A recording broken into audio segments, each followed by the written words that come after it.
In the name of God, our source, and Christ, our guide. Amen. Please be seated.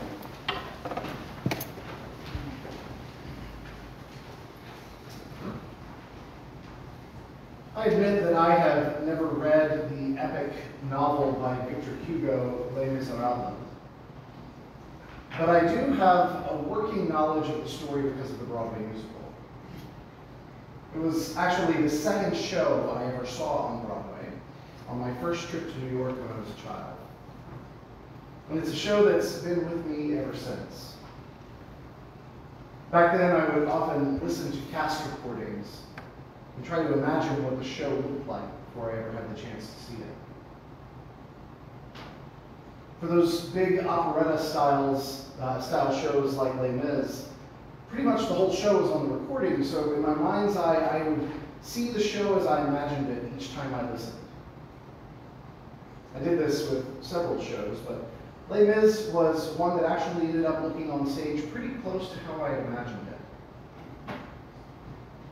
On reading the gospel selection for this week, my very first thought turned back to Les Mis.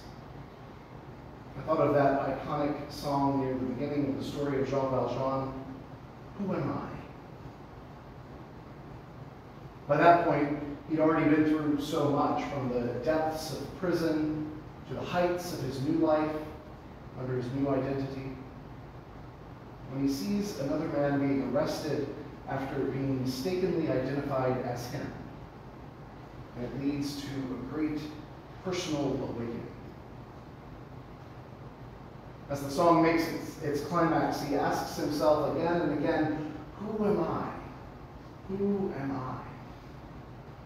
Before finally exclaiming his truth, "I'm Jean Valjean." But it wasn't just about owning his true name. It was about recognizing how all of his experiences of pain and growth had formed him into this truer version of himself that had become real. He no longer allowed others to define him for himself. He knew that he wasn't defined by his lowest moments, not through his failures or his struggles. Instead, through the journey of his life, he had come to find his truest self by being given grace and compassion. That's what formed him. And that truest version of himself that he'd gotten to know couldn't allow another man to suffer for his own past. In the story of Jesus that we hear today, he also asks, "Who am I?" First, he wants to know what people outside the inner circle were saying. They call out the names of famous people from the past that he reminds them of. But then he focuses in on them, on the inner circle. Who do you say that I am? Peter, the one who would later deny him 3 times, says it plainly. He says, "You are the Messiah." In saying that, he is saying so much. You are the anointed one of God. You are the one for whom we have been waiting. You are the one who will free us. Now, there's an interesting question that happens in the field of theology, and specifically Christology, which explores understandings of Christ, that asks what Jesus knew about himself and when he knew it. Was he born knowing that he was Messiah? Did it emerge? And if so, how? But pushing all of those questions aside, this story is like Jean Valjean's slow realization of how all that he'd seen and experienced had led him to find the truth.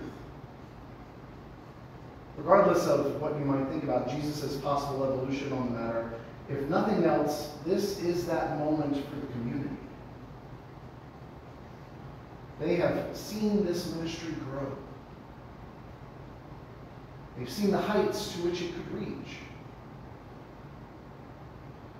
Now it was time for them to embrace the truth of what that all would mean for them. It's interesting to me to see how art on the subject of identity is always sort of mixed up and often messy looking. It's usually not a photorealistic self-portrait. It's not an image of a driver's license. It's usually so much more complex than that. The image that I chose for the front of the worship booklet this week is titled Fragmented. It was probably the most orderly approach to art about identity that I could find. Often they involve dark scribbled lines and mismatched colors getting in each other's way. Contents of a brain or body reaching beyond the body's limits. That sort of thing. The more we know ourselves, the less capable we are of seeing ourselves in flat images. It just stops working. That's where Jesus goes next.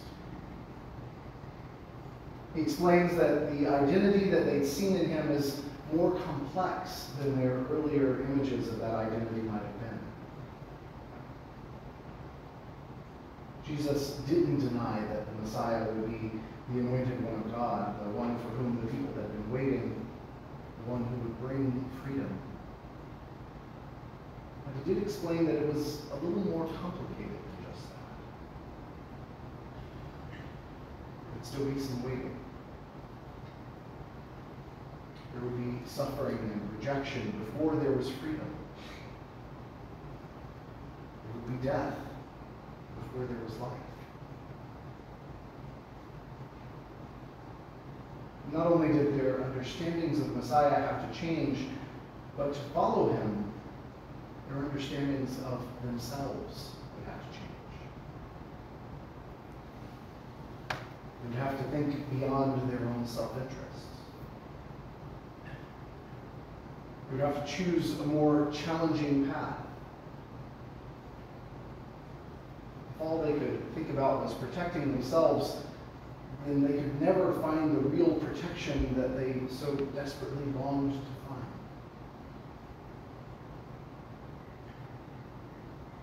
It's still a very radical message today.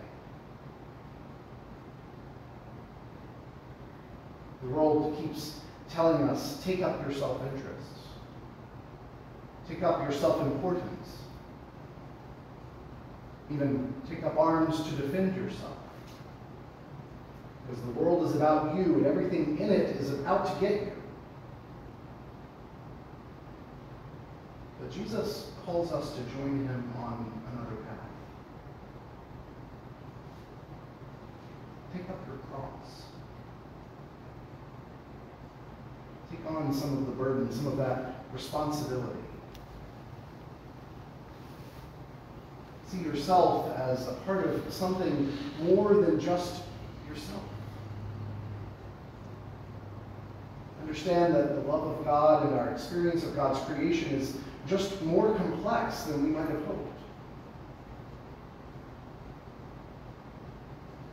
Our truest identities may be complex and feel messy sometimes, but we're not alone in that.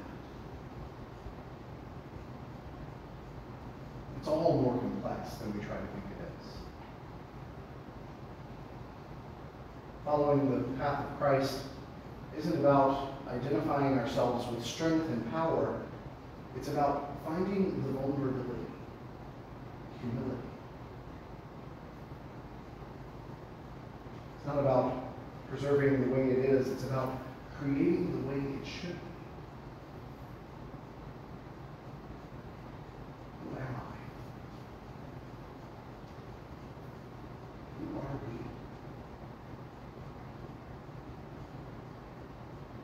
This is who God, through Christ, is calling us to be. This is who God, through Christ, is calling the church to makes sense that we would want easy answers. We would want two-dimensional truth. The world would be a lot easier to understand that way. But that's not who we are. That's not who we were created to be, and that's not who we're being called to be. God formed us in multiple dimensions. God sees us from every angle. God created us to be complex reflections of God's own complexity. And God is with us in all of it. Christ is right there with us, even when we can't fully understand. Our job is not to fully understand, but to strive toward fully loving, even